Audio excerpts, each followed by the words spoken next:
Hay de ese tamaño. ¿En qué ranking estaría la salada ahí? No hay un ranking así específico, clásico, sí hay como un listado por países o por continentes. En América Latina seguramente hay, en México hay uno muy grande conocido también que se llama Tepito, solía haber uno en Brasil, y hay muchos en otras partes, en otras economías emergentes, particularmente en China. Bueno, hola a todos, soy Roberto Basolo y esto es Tiempo de Negocios. Hoy tenemos un invitado muy especial, Carmelo Paviera, Milo, con quien compartimos varias materias acá en el IAE de Dirección Estratégica.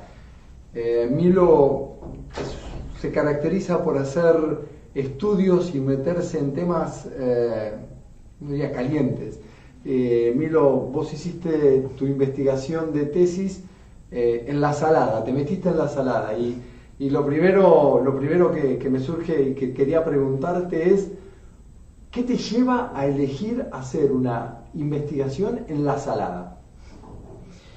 Bueno, es una muy buena pregunta. Hay varios factores.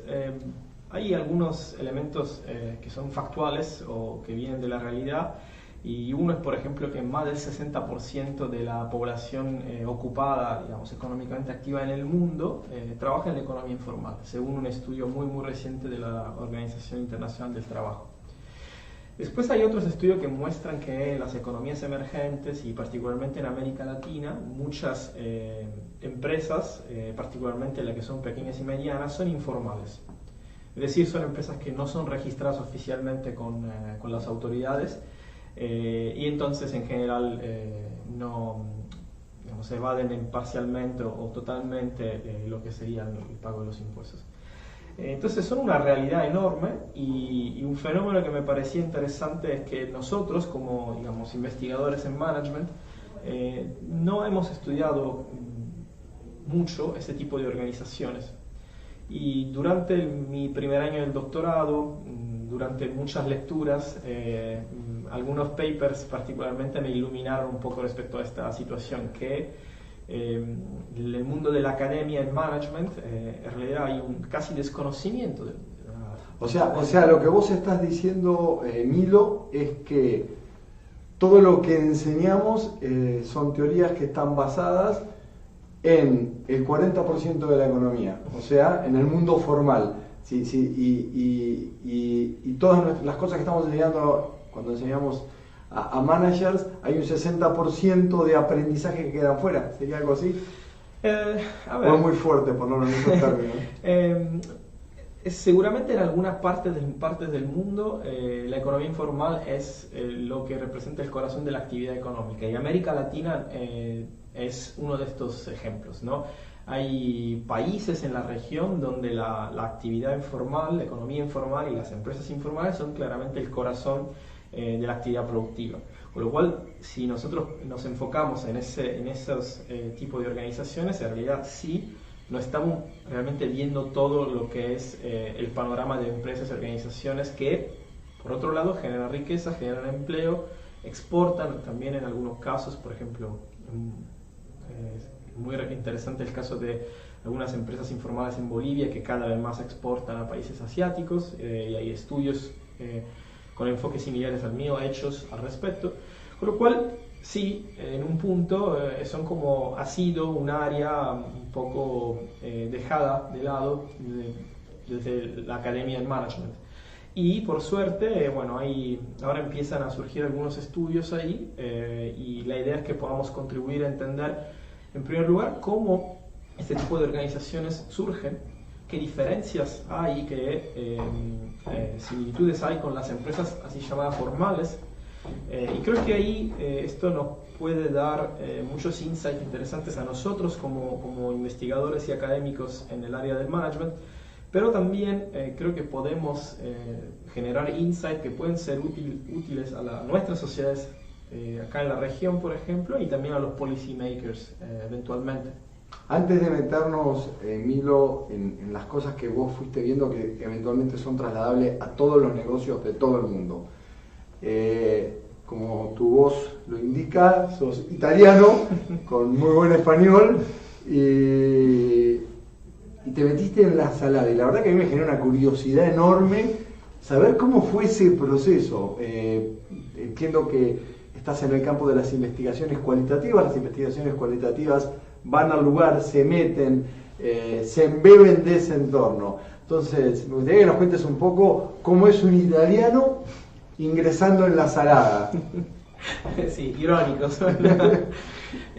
Sí, en realidad, yo me dedico, hago investigaciones cualitativas y la idea precisamente a partir de este gap que nosotros veíamos respecto al estudio de este tipo de organizaciones y empresas, con lo cual al ser un fenómeno muy poco conocido y muy poco teorizado desde el punto de vista de las empresas, eso es el contexto donde las investigaciones cualitativas pueden ser capaces de dar o proveer muchos insights nuevos para entender mejor el fenómeno. Eso se lo denomina a veces estudios exploratorios, precisamente porque uno estudia algún tipo de fenómeno, problema, a veces en inglés se lo denomina wicked problems, es decir, problemas que no tienen una solución unívoca y fácil e inmediata y que es complicado resolverlos, y con lo cual nos permite contribuir a dar una respuesta a la pregunta de por qué y cómo, ¿no? Entonces, lo que esos estudios permiten obtener desde el lado de la investigación es, generar conceptos que hasta la fecha tal vez no son tan claros para entender estos fenómenos. Y a la vez pueden también contribuir a que otros estudios sucesivamente surjan para poder medir algunas de esas cosas o conceptos. Bien, te metiste adentro, Milo. Contanos cómo fue, qué hiciste exactamente. Bueno, mi estudio es un estudio que se le denomina en inglés un Grounded Theory Study. Eso significa, concretamente lo que yo hice fue una etnografía organizacional. Eso es decir, yo me metía dentro de la organización, adentro de la salada y en sus 3 ferias principales, y a través de la observación de los actores que trabajan en la salada, de la observación de sus comportamientos en la vida diaria dentro de la organización, y a veces participación en alguna de estas actividades, junto a una cantidad bastante importante de entrevistas, muchas en profundidad, con varios de los actores que trabajan en la salada, desde lo que son personas que representan el management de la salada, trabajadores, gente que son dueños de un puesto, gente que trabaja en un puesto, gente que tiene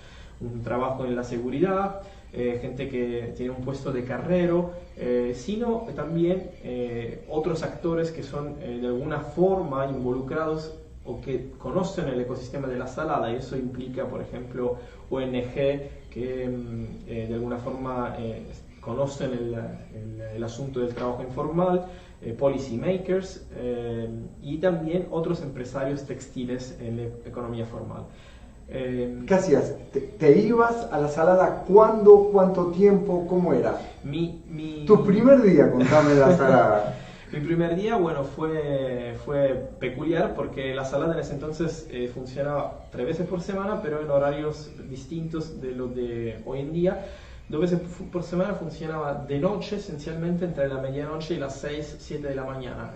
Y mi típico día de investigación era esencialmente llegar ahí entre las 11:30 y las 11:30 y la medianoche, y pasar toda la noche ahí. En realidad yo siempre me quedaba hasta la tarde del día siguiente, hasta las 4, 4:30 de la tarde del día siguiente. Y yo distribuía mi tiempo entre observar muchos de la gente que trabaja en la salada.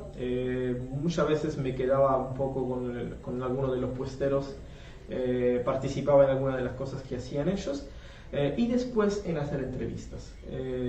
¿Cómo te abren la salada? ¿Llegás a las 12 de la noche? ¿Cómo se hace eso? Yo diría que cuando uno estudia este tipo de organizaciones, podríamos decir organizaciones no mainstream, por un lado son útiles, es útil tener algunos gatekeepers que te permiten tener alguna puerta de entrada, y una vez que la tenés, en realidad se vuelve relativamente más ágil el acceso a personas para que las entrevistes y para que puedas pasar tiempo con ellos para conocer un poco en profundidad esa organización. Por otro lado, yo creo que tuve un componente de suerte y de perseverancia en insistir en poder tener acceso a algunas personas y por suerte finalmente logré poder trabajar con mucha de esta gente y creo que entendían la naturaleza de mi trabajo, que era un trabajo de investigación y entonces ahí se desarrolló durante varios meses. Milo, ¿podés sintetizarme tus primeras reacciones?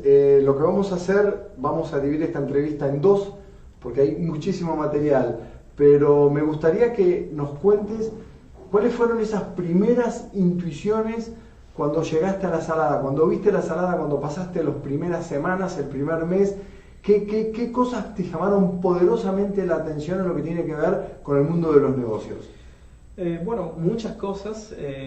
Seguramente es un mundo donde se ven los extremos de fenómenos que tienen que ver con las empresas. Uno ve a la vez un talento emprendedor extraordinario, pero a la vez ve la explotación. Uno ve algunos emprendedores que son hasta capaces de hacer cosas que son no muy intuitivas para quien no conoce la economía informal, y a la vez hay mucha economía de subsistencia, ¿no? Y así podría seguir, pero por la brevedad, digamos, poder transmitir un insight interesante es ver cómo la economía informal nos permite entender algunas cosas que nosotros hoy vemos en muchas organizaciones nuevas, en la así llamada gig economy o sharing economy a veces, donde los modelos de negocios tienen componentes que se van informalizando de alguna forma. Tienen componentes de los modelos de negocios que son más informales. Y haber estudiado la economía informal y empresas en la economía informal nos permite entender un poco mejor cómo algunas de las grandes empresas de la gig economy, por ejemplo, están transformando o han transformado su modelo de negocios y trabajan en estas zonas de ambigüedad entre lo formal y lo informal o lo legal y lo ilegal. Y ¿Cuál sería una de esas empresas? Podríamos dar muchos casos, pero Airbnb, dame la industria. Airbnb podría ser un caso, por ejemplo, ¿no? Donde uno trabaja entre lo que es digamos, lo que algunos con una concepción de la industria consideran legal y otros lo consideran informal, ¿no? ¿Otra empresa? Bueno, hay muchos. Un debate a veces se da también con Uber respecto a lo que puede ser considerado formal o informal, ¿no? Y ahí entramos en la definición de cómo entendemos la industria, ¿no? Y eso es un debate que se sigue dando, pero para nosotros como investigadores es interesante ver que estudiar esos ecosistemas informales nos permite entender mejor algunos de los componentes de los modelos de negocios nuevos de la gig economy. Muchísimas gracias, Milo. La seguimos en nuestro próximo